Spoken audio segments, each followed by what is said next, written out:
দাদা, মুখ্যমন্ত্রী যে কথাগুলো ঘোষণা করলেন আপনাদের এই চাকরি সংক্রান্ত বা পরীক্ষা নিয়ে, এই সবকিছু শোনার পর আপনাদের ঠিক অনুভূতিটা কি? প্রথমত আমাদের কাছে এখনো পুরো ব্যাপারটা ক্লিয়ার নয়। নোটিফিকেশনটা কিভাবে বেরোবে, অর্থাৎ 2016দেরকে নিয়েই পরীক্ষা হবে নাকি ফ্রেশার্সদেরকেও নিয়ে পরীক্ষা হবে, এই বিষয়টা আমাদের কাছে এখনো ক্লিয়ার নয়। অর্থাৎ 44,000 ভ্যাকান্সির কথা বলা আছে।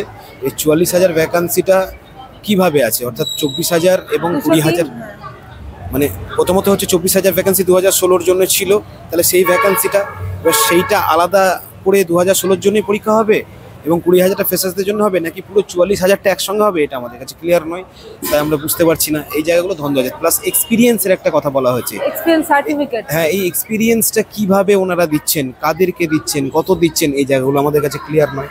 তাহলে অনেক বিষয় আমাদের কাছে ক্লিয়ার নেই বলেই আজকে আমাদের একটা প্রতিনিধি দল ম্যাডামদের, তারা আজকে মুখ্যমন্ত্রীর কাছে গেছেন দেখা করতে। তারা চেষ্টা করছেন যাতে দেখা হয়, কিন্তু এখনো পর্যন্ত সেটা ওনারা সাকসেসফুল নয়। এবার সেক্ষেত্রে যদি আমাদের বার্তাটা, আমাদের চিন্তার জায়গাগুলো আমরা যদি ওনাদেরকে না বলে দিতে পারি, তাহলে আমাদের মধ্যে কমিউনিকেশন গ্যাপটা থেকে যাবে এবং নোটিশ হয়তো বেরিয়ে যাবে। সেক্ষেত্রে আমাদের বক্তব্যটা পৌঁছলোই না। দেখুন, আজ 22 দিন থেকে, আমরা 22 থেকে 23 দিন থেকে এখানে বসে আছি শুধু এই কথাগুলো বলার জন্য।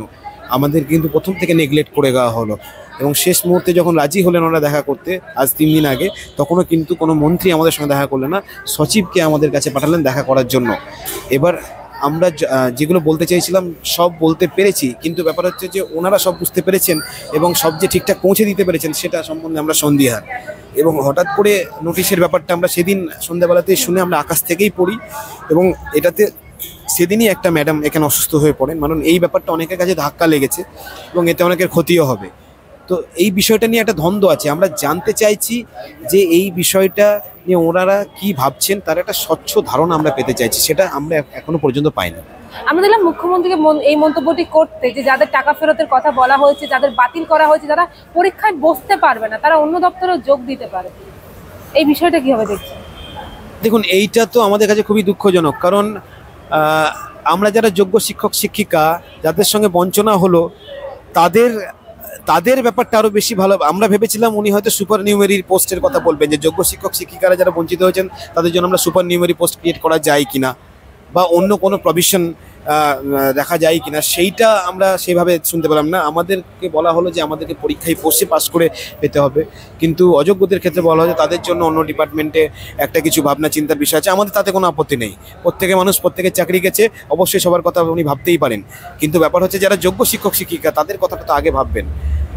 এইটা হলো না কোথাও কি, এটা আমাদেরকে সত্যি খুব নিরাশ করেছে এই বিষয়টা। যদি পরীক্ষা দিতে হয় ঠিক কতটা প্রস্তুত আপনারা বা কিভাবে দেখছেন? দেখুন, এখানে পরীক্ষা অনেকেই দিতে পারবে, কিন্তু এরকম অনেকে আছে যারা দিতে পারবেও না। কারণ অনেকে, আপনারা এই যে এখানে দেখছেন ব্লাইন্ড টিচার্সরা আজকে এসছেন, তারা সেদিন সবাই যে অ্যাপিয়ার করতে পারবে, যে তারা সেদিন তাদের হয়ে পরীক্ষা দেওয়ার মতো লোক পাবেন, কারণ ওদের অলরেডি অনেক কষ্ট হয় মানে অ্যারেঞ্জমেন্ট করতে, তো সেটা যে ওনারা পারবেনই তার কোনো গ্যারান্টি নেই। এছাড়াও অনেক টিচার্স যারা অসুস্থ হয়ে পড়েছেন, যারা মানে বিশেষ করে রায়ের পরে অসুস্থ হয়েছেন, মানে 22 এপ্রিল রায়ের পরে, তারা আর নর্মাল নেই। তাদের অনেকে মানে মেন্টালি ব্যালেন্স হারিয়ে ফেলেছেন, অনেকে স্ট্রোক করেছেন, প্যারালাইজড হয়ে গেছেন। তাহলে এই যদি এরকম দুটো ক্যান্ডিডেটও থেকে থাকে, তাহলে এই ক্যান্ডিডেটগুলো তো পরীক্ষায় বসতে পারবে না বা উত্তীর্ণ হতে পারবে না। তাহলে এদের ব্যাপারে কি ভাবা হয়েছে, এই উত্তরটাও আমরা চাইছি।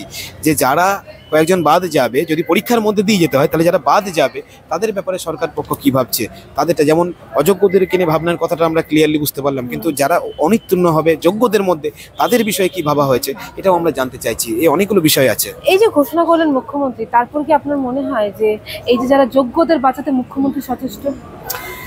দেখুন, উনি বলছেন বারবার, উনি 7 তারিখে বলেছিলেন যে প্রাণ থাকতে একটা যোগ্য শিক্ষক শিক্ষিকারও চাকরি যেতে দেবো না, দিস ইজ মাই কমিটমেন্ট, এই কথাটা উনি বলেছিলেন। আমাদের এটা খুবই ভালো লেগেছিল, কিন্তু পরবর্তীকালে দেখা গেল আমরা যখন দেখা করতে চাইছি বা আমাদের কথাগুলো বলতে চাইছি, তখন কিন্তু সরকারের সঙ্গে আমরা বুঝতে পারছি না। তাহলে কোথাও গিয়ে একটা গ্যাপ আছে এবং আজ অবধি আমরা কিন্তু আমাদের কথাগুলো পৌঁছে দিতে পারলামই না।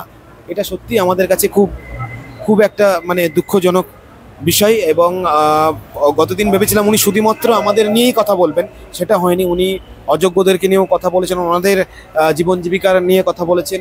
দেখুন, আমাদের তাতে আমার পার্সোনালি তাতে কোনো আপত্তি নেই, সেটা উনি ভাবতেই পারেন, কারণ প্রত্যেকে একটা স্টেবল লাইফে ঢুকে গেছিল, কিন্তু অনেকে তো বঞ্চিতও হয়েছে। তাদের কথায় কি ভাবছেন? যারা যোগ্য কিন্তু বঞ্চিত, তাদের কথা কি ভাবা হচ্ছে? বা যারা যোগ্য কিন্তু যাদের সঙ্গে অন্যায় হলো তাদের কথা কি ভাবা হচ্ছে? অগ্রাধিকার তাদেরকে দিতে হবে, সরকারকে তাদেরকে অগ্রাধিকার দিতে হবে।